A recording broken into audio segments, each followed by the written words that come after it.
Halo, gua Im. Di video kali ini kita bakalan ngelanjutin pembahasan manga Rikudo. Jadi, tanpa banyak basi-basi lagi, mari langsung masuk aja ke dalam pembahasannya.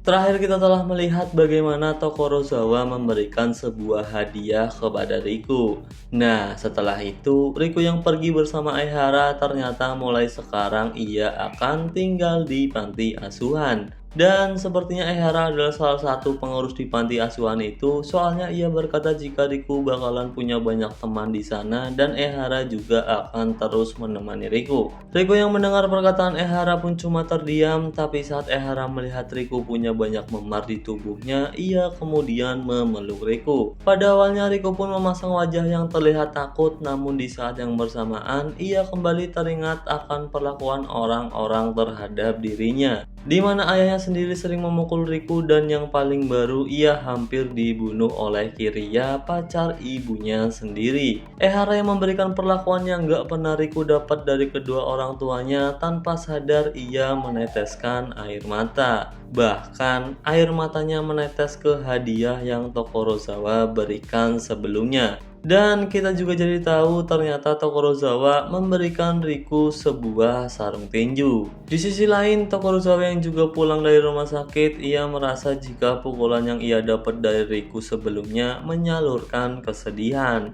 Setelah kita lihat dari video awal, Mimin sebenarnya berharap hal-hal buruk yang menimpa Riku segera berakhir. Tapi kejadian Riku yang membunuh Kiriya yang seorang gangster Yakuza ternyata memperburuk posisi Riku saat ini. Karena di sisi lain, setelah kematian Kiriya ada sekelompok orang yang kini membunuh Riku. Bahkan mereka sudah tahu di mana Riku kini tinggal. Riku yang sekarang tinggal di panti asuhan, setiap hari ia melakukan 1-2 pukulan persis seperti apa yang Tokorozawa sarankan. Ia juga menjalani hari-hari seperti anak-anak yang ada di sana, dan di saat itu Ehara sedang menerangkan isi dari sebuah buku yang berjudul Tangan. Ehara berkata jika kekerasan akan melukai orang lain dan pada akhirnya dirimu sendiri juga akan ikut terluka. Dengan tangan kita dapat peduli dengan orang lain, bertepuk tangan, dan juga bisa berdoa untuk orang lain.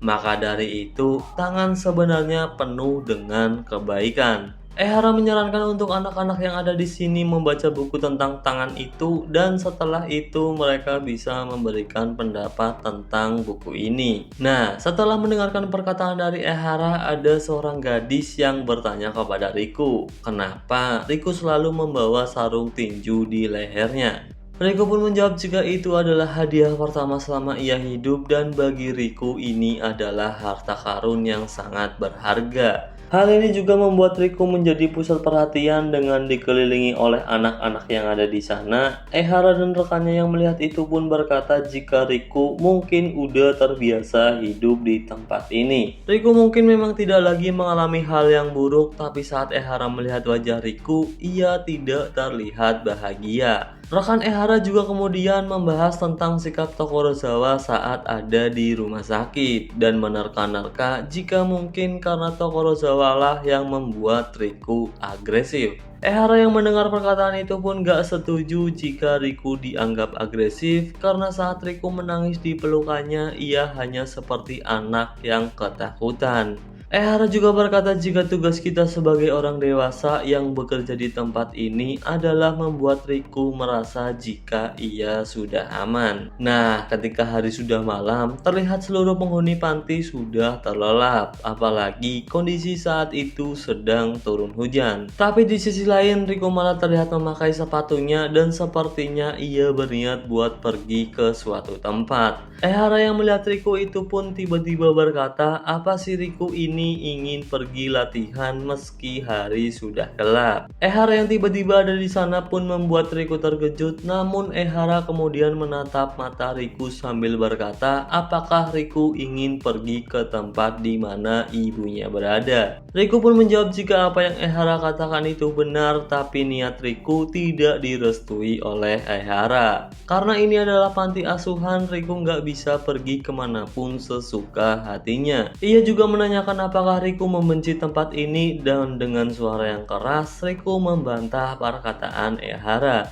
Ia berkata nggak punya alasan untuk membenci tempat ini, meski Riku sendiri juga merasa jika apa yang ia lakukan memang salah, tapi ia sendiri menganggap hidupnya di sini cuma menjadi beban. Dan bahkan kehidupannya di panti asuhan itu seperti mimpi, ia harus segera bangun dari mimpi, karena jika dia nggak bangun Riku nggak bakalan bisa buat ketemu ibunya. Ehara yang mendengar perkataan Riku pun menjawab untuk tidak menganggap dirinya sendiri sebagai sebuah beban. Setiap orang saling berhubungan satu sama lain lebih dari apa yang Riku pikirkan. Saling membutuhkan dan pengkhianatan, Riku akan belajar dari kedua hal itu. Kau adalah anak yang baik yang sudah merasakan apa itu rasa sakit. Hubungan akan sangat berarti untuk Riku, dan Ehara meminta Riku untuk sedikit menanamkan rasa percaya diri. Untuk hari ini, Ehara nggak melarang Riku pergi menemui ibunya, malahan ia mengajak Riku untuk membuat ibunya merasa lebih baik.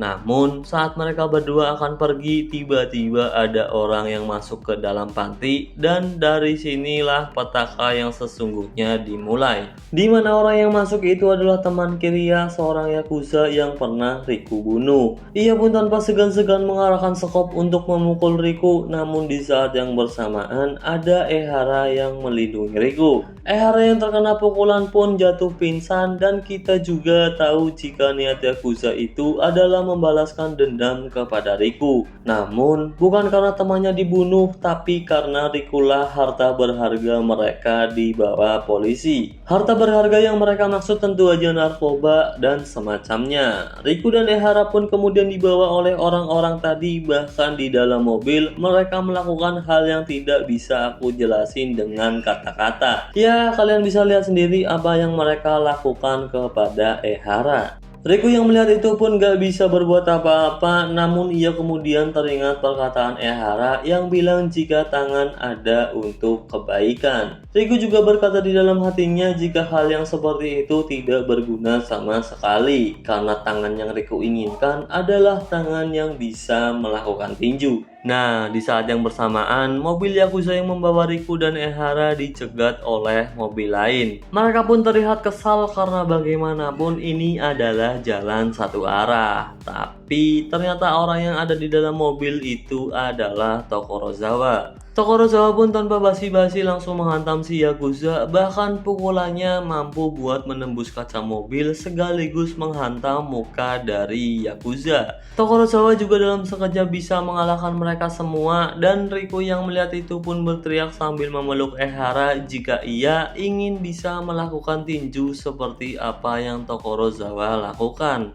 Riku sadar karena dia lemah, Ehara jadi seperti ini. Riku ingin menjadi kuat agar kejadian ini tidak terulang kembali. Tokorozawa yang mendengar itu pun berkata jika setiap orang punya tinjunya masing-masing. Ia juga mengakui jika dirinya itu Yakuza sama seperti mereka dan bukanlah seorang pelatih. Tapi Tokorozawa menyarankan agar Riku pergi ke Baba GYM untuk bisa menemukan tinju yang Riku mau. Nah, video pembahasan Manga Rikudo sampai sini dulu aja, dan di video besok kita bakalan melihat Riku yang berlatih di Baba GYM. Jadi, bye-bye.